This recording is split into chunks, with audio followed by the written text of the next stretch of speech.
నమస్తే, welcome to our channel. నేను సిరి.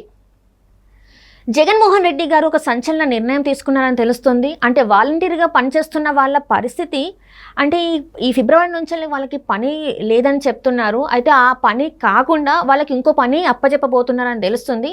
ఇంతకీ ఏం పని అప్పచెప్పబోతున్నారు, అసలు వాళ్ళని ఏం చేయాలనుకుంటున్నారు, ఈ అంశాన్ని చర్చించడానికి మనతో పాటు ఉన్నారు అడిసిమల్లి శ్రీనివాస్ గారు. నమస్కారం సార్. నమస్కారం అండి.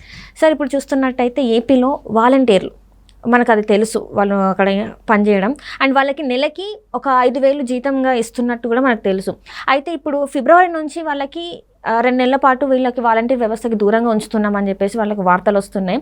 అయితే ఇక్కడ ఏంటంటే ఒక కొసమెరుపు ఏంటంటే మీరు వాలంటీర్లు కాకుండా వైసీపీకి సేవకులుగా ఉండాలి 2 నెలల పాటు అని చెప్పేసి అంటున్నారు. అయితే దీనికి నెలకు 5,000 అయితే ఇక్కడ ఇస్తున్నారు కదా, 5,000 కాకుండా 15,000 నుంచి 20,000 చేస్తాం ఈ అంటే మీకు ఇస్తాము అని చెప్పేసి మాట్లాడుతున్నారు.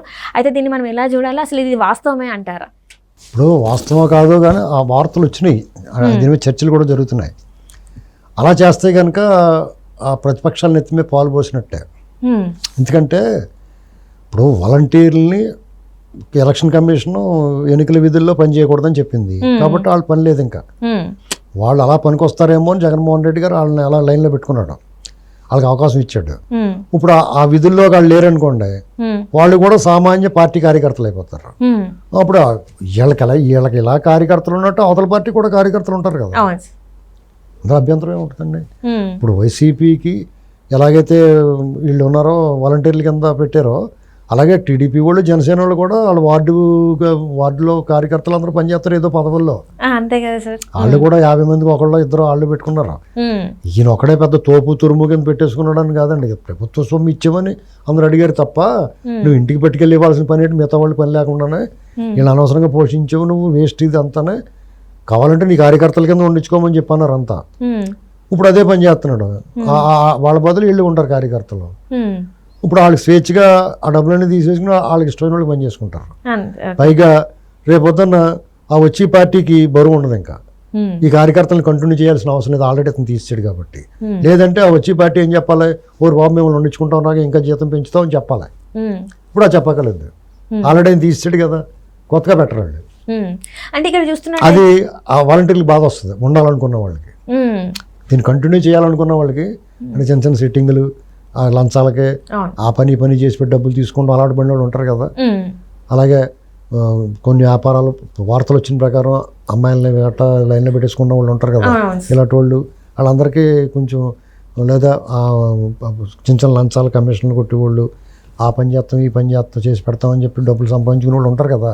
5,000 మీద ఎందుకు సరిపోద్ది వాళ్ళకి, ఇలాంటివి కొట్టుకుంటారా బాబు అనే ఇచ్చారు వాళ్ళు. అంతే, గొడవలు కాదు, కొట్టుకోండి అంటే కుమ్ముకోమని అర్థమైందా. ఇప్పుడు ఒక సాన్నిధ్యం పెరిగిన తర్వాత వాళ్ళు కొన్ని అడ్వాంటేజ్లు ఉంటాయి, డిసడ్వాంటేజ్లు ఉంటాయి. కొంతమందికి ఏటరీ పోవాలనుకున్న వాళ్ళు ఉంటారు, కొంతమంది దీన్ని కంటిన్యూ చేయాలని ఉన్న ఊళ్ళో పని చేసుకుంటాం, కంటిన్యూ చేద్దాం బాగున్నాం. ఇప్పుడు అతను తీస్తాడు కదండి, వచ్చిన వాళ్ళు ఎందుకు పెట్టుకుంటారు? అంతే సార్, అంటే మా ప్రభుత్వం మానా పెట్టుకోరు, వేరే వాళ్ళైనా కూడా పెట్టుకోరు. ఇప్పుడు ఇతను అలా ఉంచితే వాళ్ళు కంటిన్యూ చేస్తారు, కంటిన్యూ చేయకపోతే మమ్మల్ని ఎందుకు కంటిన్యూ చేయట్లేదని అడగచ్చు. ఇప్పుడు వాళ్ళకి పని తగ్గించాడు, మేము కంటిన్యూ చేస్తాం, మేము మళ్ళీ పెడతామని అంటారు ఇంకా. అవునా, అది వీళ్ళకి బాధ వస్తుంది. సరే నువ్వేం చేస్తున్నావు చేయాలనుకుంటారు, వాళ్ళు స్వేచ్ఛగా పనులు చేసుకుంటారు. ఇదివరకట్లాగా వాలంటీర్ కింద నేను వాలంటీర్ని అనడం లేదు, ఎగురుతుంటారు ఎవరైనా ఓవర్ యాక్షన్ చేస్తే. ఇవన్నీ ప్రతి చర్యకి ఒక డిసడ్వాంటేజ్ అడ్వాంటేజ్ ఉంటుంది. ఆయన అడ్వాంటేజ్ అనుకున్నాడు, దాన్ని డిసడ్వాంటేజ్ గా మారుతారు ప్రతిపక్షాల వాళ్ళు. వాళ్ళే సన్నాసులాలు ఎందుకు ఊరుకుంటారు? అయితే ఇక్కడ చూస్తున్నట్టయితే ఇప్పుడు వాలంటీర్లుగా వీళ్ళు కనీసం 5,000 అయినా సంపాదించుకునే వాళ్ళు నెలకి.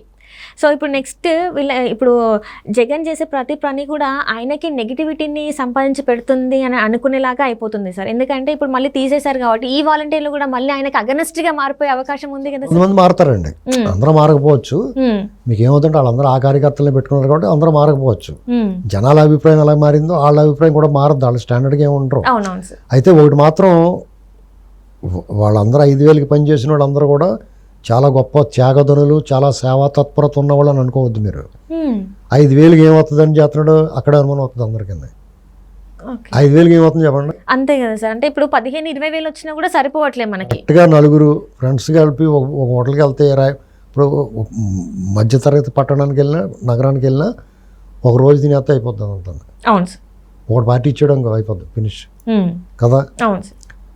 కానీ వాళ్ళకి వేరే ఇప్పుడు పెన్షన్ ఇస్తాడు, ఉమ్. ఒక 50 ఏళ్ళకి వెళ్ళి పెన్షన్ ఇస్తారు కదా వాళ్ళు, ఉమ్. వాళ్ళకి 2,000 3,000 ఇచ్చిన తర్వాత నిలబడి ఉంటాడు, చేతులు నలుపుకుంటాను, వాళ్ళు 50 100 ఇస్తారు. ఉమ్. అంత కాకపోతే ఎంతో కొంత తీసుకుంటారు. అవునవును సార్. ఇప్పుడు ఏదో పని చేసి పెట్టమంటారు, మాకు ఇది రాసి పెట్టు, లేకపోతే చేసి పెట్టు, ఒక కాగితం తెప్పించు, క్యాస్ట్ సర్టిఫికెట్, ఇలాంటి పనులు చేస్తున్నారు వాళ్ళు. ఉమ్. అది చేసినట్టు ఎంతో కొంత తీసుకుంటారు. ఉమ్. అంటే ఇందులో కూడా లంచం అని లంచం అని కాకపోతే వాళ్ళకి కష్టానికి ఫలితం అది, వాళ్ళకి కూల్ డబ్బులు వచ్చేస్తున్నాయి, ఏం పర్లేదు. అది ఊరికి ఎందుకు చేస్తాడండి ఎవడన్నా? అంటే ఈ 5,000తో పాటు సైడ్ అదే సైడ్ ఇన్కమ్ అనుకోవాలి మనం. అంటే మీకు కూలి పనికి వెళ్తే 800 అవుతుంది మనిషికి రోజుకి, ఉమ్. నెలకి 20 రోజులు పని చేస్తే 25,000 అవుతుంది. అవును సార్. ఈ 5,000 ఎందుకు చేస్తాడు? ఉమ్. పైగా చదువుకున్నవాడు, ఉమ్.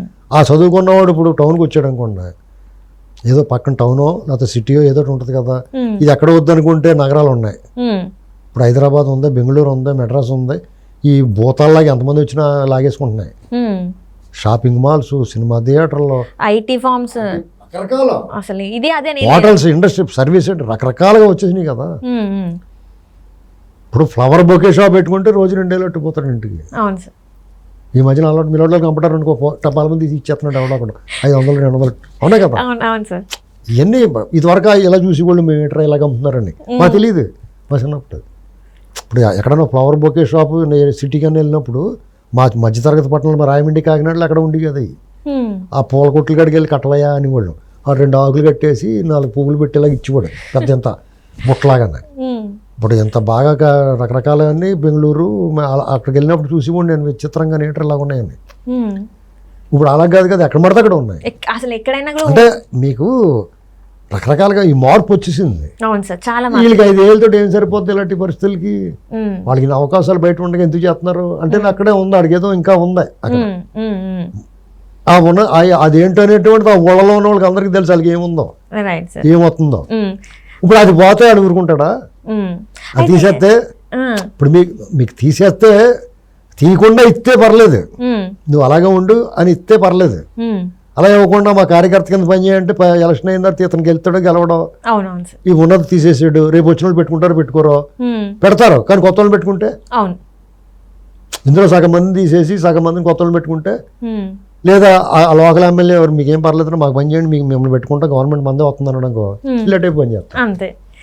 అసలు ఎక్కడ అంటే ఇక్కడ నాకు ఇంకోటి అర్థం కాని విషయం ఏంటంటే సార్, జగన్మోహన్ రెడ్డి గారికి అన్ని అంటే ఓడిపోతామని తెలిసే అందరిని ఇట్లా కట్టడి చేస్తున్నారేమో అని కూడా అనిపిస్తుంది సార్. అంటే ఆ భయం తనలో కనిపిస్తుందా సార్? భయం కాదండి, ఇప్పుడు ఆయనకి ఒకసారి ముఖ్యమంత్రి అవ్వాలనుకున్నాడు, అయిపోయాడు. ఇప్పుడు అతను జైల్లో ఉన్నప్పుడు గట్ట నా జీవితం అయిపోయింది, నా రాజకీయ జీవితం సమాప్తం అనుకుని ఉంటాడు. అన్ని కేసుల్లోకి వెళ్ళిపోయిన తర్వాత బెయిల్ రావడానికి 16 నెలలు పెట్టేసిన తర్వాత ఇంకేముంటుంది అనుకుంటాడో, అలాంటి వాడు సీఎం అయిపోయాడు ఏకంగా. అది కూడా బెయిల్ మీద అయిపోయినోడికి లైఫ్ టైం అచీవ్మెంట్ కదా అది. ఇప్పుడు ఆయనకి ఏమైనా వత్తకుండా పోతాయి ఇంటికని, పైగా అతను టైం బాగోలేదు. లాస్ట్ టైం టైం బాగుంది, అందరూ సాయం పెట్టి కూర్చోబెట్టారు. ఇప్పుడు టైం బాగోలేదు. ఇప్పుడు ఏమండి మీ టైం బాగోకపోతే కర్ర పామే కరిసేద్దండి, అదే జరుగుతుంది అతను. Right sir. Okay sir, right. Thank you so much sir.